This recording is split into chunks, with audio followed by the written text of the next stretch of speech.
A place to explore the history of the Philippines ba ang trip mong puntahan? Aba kung oo, tara, samahan nyo kaming libutin ang National Museum dito lang sa Tipid Trips. Tipid na trip ba ang hanap mo? Busog sa kaalaman at maraming matututunan, kaya let's appreciate the art at i-flex ang history ng Pinas sa mga obra dito sa Manila. Biyahe tayo sa Tipid Trips! Mula sa FPJ Station, sakay tayo ng tren papuntang United Nations.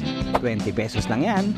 Pagbaba sa UN, 4-minute walk lang yan, basta diretso mo lang ang Callao Ave mula sa istasyon at makakarating ka na sa National Museum of Natural History.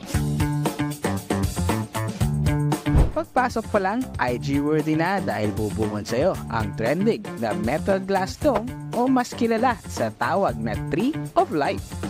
Feeling na parang tribute ka naman papanik sa 5th level dahil sa nakakamanghang panoramic view ng 360 elevator nila. Pagpanik sa 5th level, dito makikita ang taxidermied skin ng pinakamalaking buhaya sa Pilipinas na si Lolong.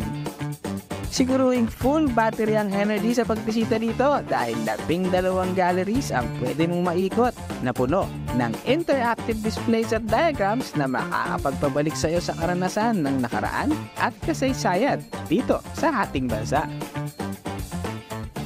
Kung gusto mo namang isagad ang gala, tawid ka lang sa kabila dahil makikita naman sa National Museum of Fine Arts ang sikat na spoliarium at ilan pang mga obra ng tanyag na pintor na si Juan Luna.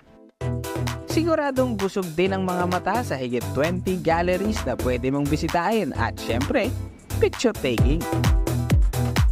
Free admission para sa lahat pero paalala lang na no food and drinks allowed sa loob.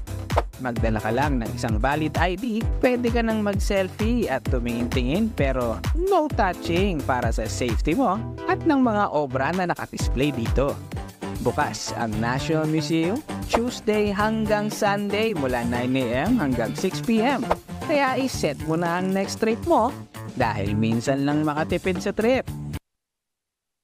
Biyahe ulit tayo sa susunod na Tipid Trips.